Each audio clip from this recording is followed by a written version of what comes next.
Hello and welcome to episode 5 of Explore Me East Coast. I'm in the historic city of Durham. Durham Cathedral's behind me, along with Durham Castle. I'll be telling you a bit more about those in a minute.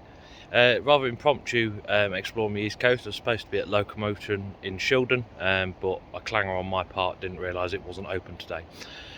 So welcome to Flights and Times.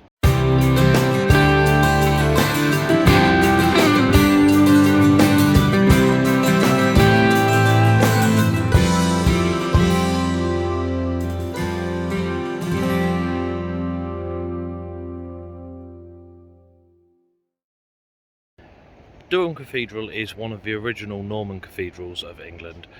Construction here started in 1093, less than 30 years after the Norman conquest, and today it is the seat of the Bishop of Durham, the fourth highest bishop in the hierarchy of the Church of England.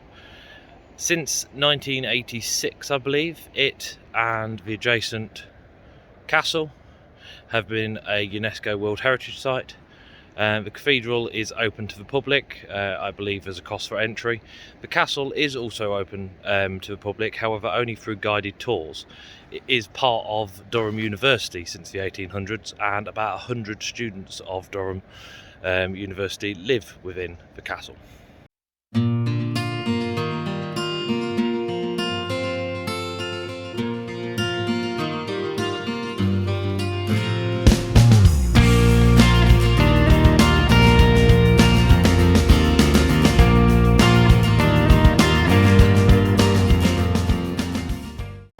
Ahead of me is the Prebends or Prebends Bridge. It's constructed in the 1770s to replace a footbridge that had washed away in the floods of 1771. That footbridge had been on this site since the 1500s, and it provides access to the Durham Peninsula from the south. It's part of the cathedral estate and is a Grade 1 listed structure.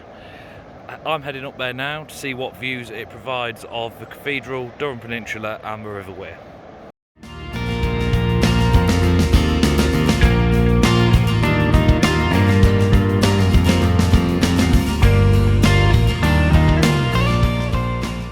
So, as with most castles, Durham Castle and Cathedral, as I said, is on a hill. As I'm fairly short of time, I've got to get back to the station shortly for a train back down to Darlington. I'm not climbing the big hill, partly because I'm lazy, partly because of time. But yeah, so obviously Durham also is a historic city. The cathedral's been here since the 1000s, so the city is built around that. So lots of historic buildings, the cathedral and castle as I mentioned. There's also a couple of museums here, Oriental Museum, just the other side of a river, as part of the university, and another museum of archaeology I believe, near the Castle and Cathedral, also part of the university. So yeah, Durham is definitely worth a visit. It's quite a small city, so I think you'll get most done in a day. I'm only here for like an hour and a bit in total. As I said, this was an impromptu round, Explore Me East Coast even, so not that much time. But yeah, hopefully that's given you a bit of an overview of the Castle and Cathedral in Durham and what else there is to do. So I'm going to head back to the station and I'll tell you about how to get to Durham when I get back there. So I'm back here at Durham Station. Excuse the noise, there's a cross-country diesel unit on the other platform. So Durham is a main station on the East Coast Mainline. There is, from what I can tell, 5 trains an hour here in each direction. You've got 4 trains an hour even, sorry. You've got a LNER service each way between London and Scotland. You've got 2 cross-country services an hour. Some that go up to Newcastle, some that continue on to Edinburgh or Glasgow. South they tend to go to Bristol, Temple, Meads and possibly Plymouth. There are the odd ones that go elsewhere. There's also a Trans-Pennine Express service once an hour. At the moment that's between Liverpool and Newcastle. Sometimes it runs up to Edinburgh. It changed during COVID and hasn't yet changed back. So yeah, there's 4 trains an hour, essentially, again, from across the country It's fairly easy to get here. Most places maximum one change, lots of places direct. Also, what I discovered on my way back, there is a shuttle bus from the station to the Market Square and Cathedral. Also goes to a couple of the university campus, etc. £1 all day for an adult. £1, this shuttle bus. As many journeys as you like. Unfortunately, I only discovered it on my way back, otherwise I would have got it up to the cathedral earlier. But yeah, so that's it for me for Durham. I've got about a 15-minute wait till the LNER service back south to Darlington, and we'll have a look around what is at Darlington.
So I'm back at Darlington, come down on LNER, delayed a little bit but no issue. So here at Darlington, same service pretty much as Durham. You've got LNER, cross country and Transpennine Express providing regular services. I think 4 intercity services between the 3 of them. There's also northern services here, so there's an hourly service that runs from Bishop Auckland to Saltburn. There's also another hourly service from Saltburn that terminates here at Darlington, so essentially provides 2 trains an hour across to Stockton, Middlesbrough, that way. So yeah, nice and easy to get here again from across the country. So I'm going to walk into the town now and see what there is to do. So I'm here in the churchyard of St Cuthbert's Church here in Darlington. This is the parish church. From my limited research, I can't find out much. However, parts of the church are from the 13th century, making them 800 plus years old. The tower was rebuilt in the 1700s following a lightning strike which destroyed it, and the entire church was restored in the mid to late 1800s following a fundraising campaign around the local area. Sorry, I just got distracted by a squirrel. So yeah, that's about all I've got about St Cuthbert's, but it is a rather grand church. It's also a nice peaceful churchyard in the centre of Darlington. But I'm going to head into the town centre and see what else there is to offer. The complex of buildings in front of me consists of 3 Grade 2 listed buildings. In the foreground is Darlington Old Town Hall, home to the Town Council until the 1970s. In the middle is the Covered Market Hall, and in the distance is the Clock Tower. The Clock Tower actually has a link to the railways, having been donated to the town by railway pioneer Joseph Peace. Just had a quick wander through the Market Hall. I haven't filmed anything in there because it is shops and stuff, and I know sometimes people get a bit funny. But it looks like the Market Hall and clock were all restored at the start of the 21st century. The clock tower has a plaque and certainly was restored in the year 2000. But yeah, so that's the Market Hall and Old Town Hall. As I said, the Town Hall was replaced in the 1970s by that architectural atrocity.